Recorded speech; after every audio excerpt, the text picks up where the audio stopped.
मूल कथा सुरु गर्नुभन्दा पहिला दुईवटा कुरा स्पष्ट पार्न चाहन्छु। पहिलो, यो लेख कुनै मेडिकल सल्लाहका लागि लेखिएको होइन। यहाँ मैले प्रयोग गरेका मेडिकल टर्मिनोलोजीहरू आफ्नै बुझाइ अनुसारका हुन्।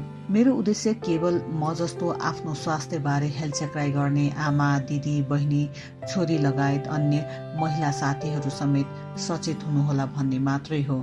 दोस्रो, यो लेख पढेर म माथि कसैले सहानुभूति नजनाउनुहोला, किनकि मलाई कसैको सहानुभूति या दया पटक्कै पस्दैन।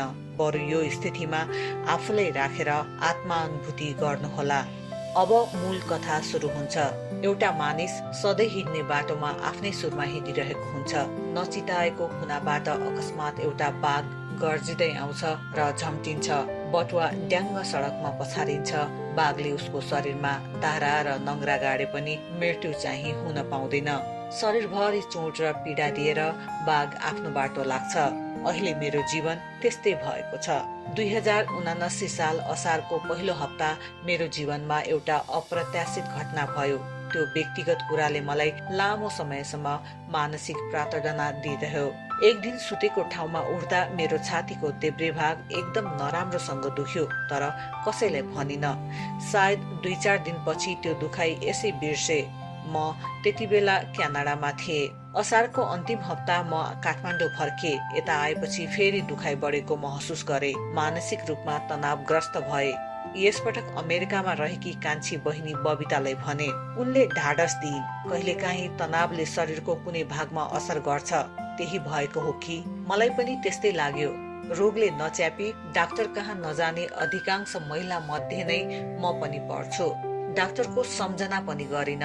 दिनहरू पहिले जसरी नै चल्दै गए। यसबारे न कसैसँग कुरा गरे, न घरमा सुतेर बसे। केही दिनदेखि एक्कासी हातका औला र खुट्टा सुन्निन्थे। हातका औलाहरू त सुतेर उठ्दा मुठी बनाउनै नसक्ने गरी मोटा भएका हुन्थे। औठी साबुन लगाएर बल्ल तल्ल फुकाल्थे। घरको काममा चिसो पानी चलाएर होला भन्ठान्थे। कहिलेकाहीँ पिठ्यूको देब्रे भागको माथिल्लोपट्टि नराम्रो दुखाइ महसुस गर्थे। आफैलाई सान्त्वना दिँदै भन्थे, कम्प्युटर चलाइरहेको कारणले यस्तो दुखेको होला। ती सबै दुखाइहरू खासै ठुलो कुरा लाग्दैनथे। दशैंको नौरथा सुरु हुन केही दिन अघि मम्मीलाई डेङ्गुले नराम्रोसँग ढलायो। मम्मी कहाँ गएर बसे। एक तला भर्याङ तल माथि गर्दा पनि शरीर निकै थाकेको महसुस भयो। यसबाहेक खासै केही भए जस्तो लागेको थिएन। बरु निद्रा कम हुँदै गएको थियो। कहिलेकाहीँ रातभरि निदाउन सक्दिनथे। दशैंपछि आफ्नो अपार्टमेन्टमा आए। फेरि छाती चस्केको महसुस हुन थाल्यो। राति सुतेको बेला पनि देब्रेतिरको स्थानमा सियोले घोचे जस्तो बेसरी लुछेको जस्तो हुन थाल्यो। मध्यरातमा दुखाइले बिउजाउन थाल्यो। काकाको बर्खी कर्मको समय थियो, त्यतै लाग्यो। बर्खीको भोलिपल्ट पूजा थियो। त्यो पनि सकेर काकी सहित चितवन र पोखरा घुम्न गयौं। चितवनको होटलमा काका, काकी, छोरी रश्मि र म एउटै कोठामा सुतेका थियौं। उनले म राति अय्या भन्दै पटक पटक बिउजिएको थाहा पाइछन्। उनले के भएको हो भनेर सोधिन्। मैले देब्रे स्तनको भित्रसम्म लुछेको जसरी दुख्न थालेको र देब्रे कोल्टो सुत्न समेत मुस्किल हुन थालेको कुरा बताए। मलाई डर लाग्न थाल्यो। त्यसको पनि कारण छ। करिब 35 वर्ष अघि मैले स्तन क्यान्सर भएकी एक महिला देखेकी थिए। बानेश्वरको रत्नराज्य स्कुल लिएर घर भएकी नेपाल थर्की ती महिलालाई हेर्न जाँदा उनको हातको कुइना माथिको भाग हात्तीको खुट्टा जत्रो मोटो भएको थियो। घाउ कुहिएको गन्धले कोठा दुर्गन्धित थियो। हामी हेर्न गएको केही दिनमै उनको देहावसान भयो। मलाई पनि क्यान्सर नै भयो कि भन्ने शंकाको अव्यक्त भयबाट गुज्रिन थालेकी थिए। मलाई हतपत्त कोहीसँग आफ्नो दुखाइ बारे भन्न मन थिएन। डाक्टरले क्यान्सर भएछ भनिदिए भने के गर्ने होला?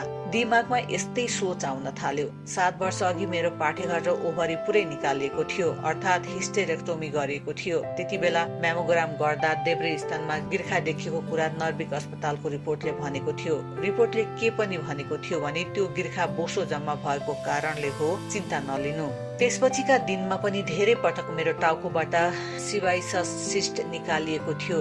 ती कुनै पनि क्यान्सरका सिस्ट थिएनन्। त्यस्तो सिस्ट हाम्रो मावली हजुरआमादेखि हामी नातिनीहरूसम्म सबैको केही मात्रामा थियो र निकाल्ने गरेका थियौं। त्यसैले पनि फ्याट डिपोजिट अर्थात् बोसो जम्मा भएको कुराले खासै डर लागेको थिएन। केही महिना अघि टाउकोको पछाडि भागमा सुत्नै नमिल्ने गरी बढेका 2वटा ठूला सिबाइसिस सिस्ट निकालिएको थियो। मेरा लागि त्यस्ता ससाना चिरफार त सामान्य घाउ जस्तो थियो। अनि स्तनमा बोसो जमेको भन्ने रिपोर्टले किन झस्काउँथ्यो र? यसपालि धेरै दुख्यो, हिँड्दा पनि देब्रे स्तन भारी जस्तो हुन थाल्यो। त्यसपछि छाम्दा त स्तनको टुप्पामा पनि सारो गिर्खा आइसकेको रहेछ। कार्तिक 5 गते साँझ पोखराबाट फर्क्यौं। लगत्तै त्रिभुवन शिक्षण अस्पतालकी नर्सिङ डाइरेक्टर मेरी सानीमा कविता देवकोटालाई फोन गरे। मेमोग्राम गर्नु पर्यो भने। उहाँले तिहारको छुट्टीले गर्दा के हुन्छ, अफिस गएर फोन गर्छु भन्नुभयो। भोलिपल्ट 6 गते 9:30 बजे अस्पताल बोलाउनु भयो। मेमोग्राम भयो, तर तिहारको बिदाले गर्दा रिपोर्ट 14 गते मात्रै आउने भयो। तिहार लाग्यो, घरमा सुतेर बसेको पनि छैन, दुख्न कम भएको पनि छैन। क्यान्सरको सिस्ट यसरी नदुख्नु पर्ने भन्ने धेरैको अनुमान थियो। म चाहिँ हिँड्दा बस्दा सुत्दा जे गर्दा पनि ऐया भन्नुपर्ने हुन थाल्यो। त्यस बखत म चाहिँ हिँड्दा बस्दा सुत्दा जे गर्दा पनि ऐया भन्नुपर्ने हुन थाल्यो। त्यस बखत दिनभरि बहिनी रश्मि साथमा हुन्थिन्। उनी बुवाको बर्खीका लागि बेलायतबाट आएकी थिइन्। उनले अमेरिकामा बस्ने मेरी कान्छी बहिनीसँग कुरा गरेछन्। उनीहरूले मलाई क्यान्सर अस्पताल हरिसिद्धि लैजाने कुरा गरेछन्। ज्वाइँ राजीव नेपालीले आफ्नो चिनजानको माध्यमले हरिसिद्धि अस्पतालका डाक्टर सुदीप श्रेष्ठलाई फोन गर्नु भएछ। डाक्टरले 1 घण्टाभित्र इमर्जेन्सीमा ल्याउनु भन्नु भएछ। हामी कार्तिक 8 गते नै डाक्टरले भनेको समयमा अस्पताल पुग्यौं। इमर्जेन्सीमा डाक्टर सचिन श्रेष्ठले हेर्नुभयो। सबै परीक्षणको लागि लेखिदिनु भयो। 2 दिनका लागि पेनकिलर औषधि लेखिदिनु भयो। त्यसै दिन स्तनको अल्ट्रासाउन्ड भयो, रगत जाँच भयो। अस्पतालका धेरै कर्मचारी छुट्टीमा थिए। मेमोग्राम हुन पाएन। विशेष गरी क्यान्सरको संक्रमण देखाउने CA 15.3 डिग्री र CA 125 डिग्री जाँच पनि भयो। बिहान दिएको रगतको रिपोर्ट साँझ आयो। रगतको रिपोर्टमा संक्रमण देखिएन। यो कुरा लेख्दै गर्दा एकजनाले भनेको कुरा याद आयो। उनकी आमाको घाँटीको क्यान्सरले देहावसान भएको थियो। यसपछि उनले हरेक वर्ष CA 15 डिग्री र CA 125 डिग्री परीक्षण गराउने गरेका छन् रे। म त यो रिपोर्टमा केही खराबी देखिएन। हामीले यो क्यान्सर नभएर मुटुको समस्या पो हो कि भन्ने अनुमान गर्यौं। 1.5 वर्ष अघि ल्याबकोली गरेपछि अचानक ब्लड प्रेसर बढेर मुटुको समस्या पनि हुन थालेको थियो। फेरि बुवापट्टि हजुरआमा, बुवा, काका लगायत परिवारका केही सदस्यहरूलाई मुटुकै समस्याले दुःख दिएको थियो। यो रोग मैले पनि विरासतमा पाएकी थिए। भाइटिकाको भोलिपल्ट बहिनी सुनिताले मलाई हरिसिद्धि अस्पताल लिएर गइन्। मेमोग्राम भयो, रिपोर्ट लियौं। यो रिपोर्टमा क्यान्सरको शंका भयो। डाक्टर सुदीपले तुरुन्तै बायोप्सी गर्न भन्नुभयो, तर उहाँले मेरो स्तनको दुखाइ क्यान्सरको कारणले हुन नसक्ने पनि भन्नुभयो। उहाँको भनाइ अनुसार क्यान्सर नै भएको रहेछ भने पनि भर्खरै सुरु भएको हुन सक्छ। हर्मोन परिवर्तनका कारणले दुधका ग्ल्याड सुक्दै गएर रगत जमेर दुखेको हुन सक्छ। बायोप्सी गर्न आइतबार मात्रै समय मिल्ने भएपछि हामीले फेरि शिक्षण अस्पताल महाराजगञ्जमा जाने निर्णय गर्यौं। आइतबार शिक्षण अस्पतालमा बायोप्सी गराउन पुगे। डाक्टरले एक कुरेटको सियो स्तनमा घुसाएर कट आवाज निकाल्दै टिस्यु झिक्दै गर्दा मैले सोधे, बच्चालाई दूध चुसाउने आमाहरूमा स्तन क्यान्सरको सम्भावना कम हुन्छ भन्छन्, होइन रहेछ त? नदुख्ने इन्जेक्सन दिएर पनि मलाई निकै पीडा भएको थियो। डाक्टरले फेरि औषधि थपिदिनु भयो।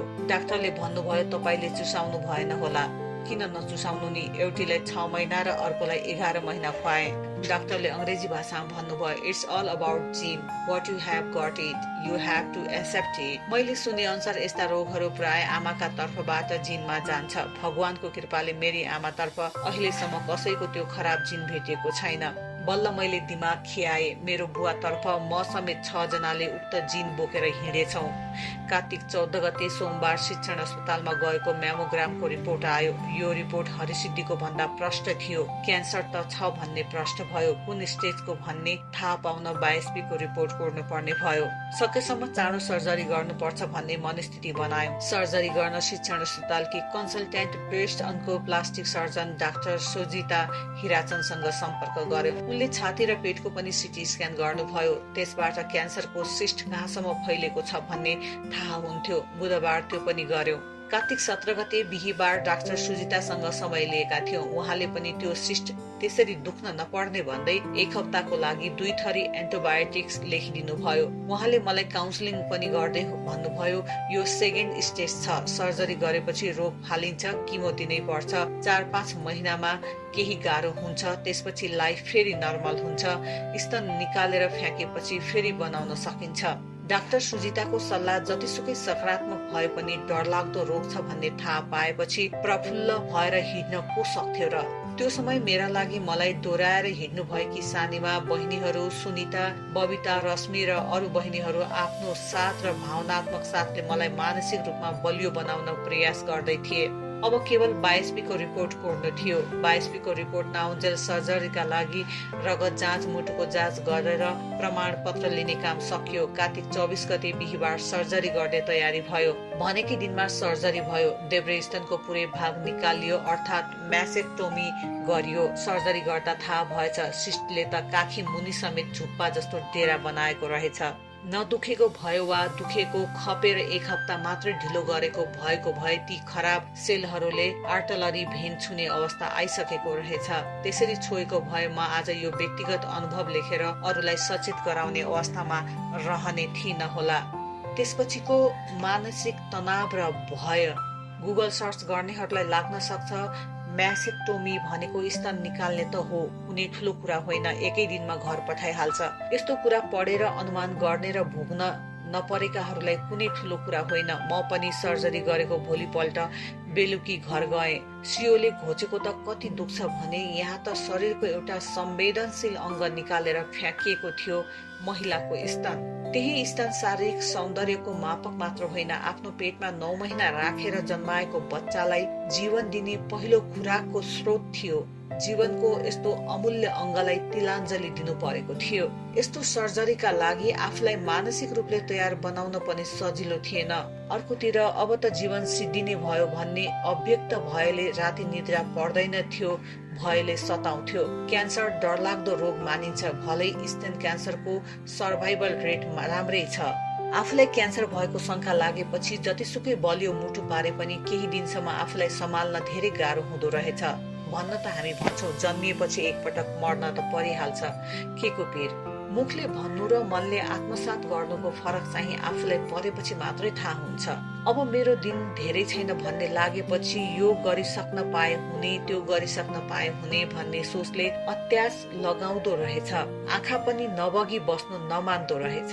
यति हुँदा पनि मलाई रोगबारे हत्तपत्त कसैलाई भनिहाल्न वा कसैको अगाडि कमजोर देखिन मन लागेन। सर्जरी गर्न अपरेसन थिएटरमा लैजाँदा मात्रै सानीमा र बहिनीको हात समातेर रोएकी थिए। दशैंमा मम्मीले किनिदिएका 2 जोड लुगा सिलाउन दिएकी थिए। दशैं अघि 1 जोड मात्र तयार हुन्छ, अर्को तिहारलाई हुन्छ भन्यो। भाइटिकाको 2 दिन अघि बहिनी सुनिताले त्यो लुगा ल्याइदिन्। मेरो मुखबाट अन्यासै निस्क्यो, अब यो कहिले लगाउने हो र, दान गर्ने त होला। मनस्थिति त्यति कमजोर भइसकेको थियो। अपरेसन थिएटरमा लैजाने बेलामा र त्यसअघि सानीमालाई पटक पटक भनेकी थिए, मलाई भेन्टिलेटरमा राखेर नबचाउनु, मेरो क्रिया गर्नु पर्दैन। अमेरिकामा भए त्यो कुरा आफै लेखेर जान पाइन्छ, यहाँ त त्यसो गर्न पनि नपाइने। त्यसो भन्दा सानीमाले मलाई गाली गर्नुहुन्थ्यो। करिब 1 वर्ष अघि तयार भएको मेरो किताबको पाण्डुलिपिमा काम गर्न सकेकी थिइन। सर्जरी अघि अक्षर पब्लिकेसन अध्यक्ष डाक्टर अर्चना थापालाई एउटा इमेल लेखे। आजलाई बिट मार्दै फेरि पनि आमा, दिदी, बहिनी, महिलाहरूलाई विशेष अनुरोध छ, तपाईहरू म्यामोग्राम गराउन अल्छी नगर्नुहोला। अमृता लम्सालले लेख्नु भएको यो लेख सेतो पार्टीबाट साभार गरेका हौं।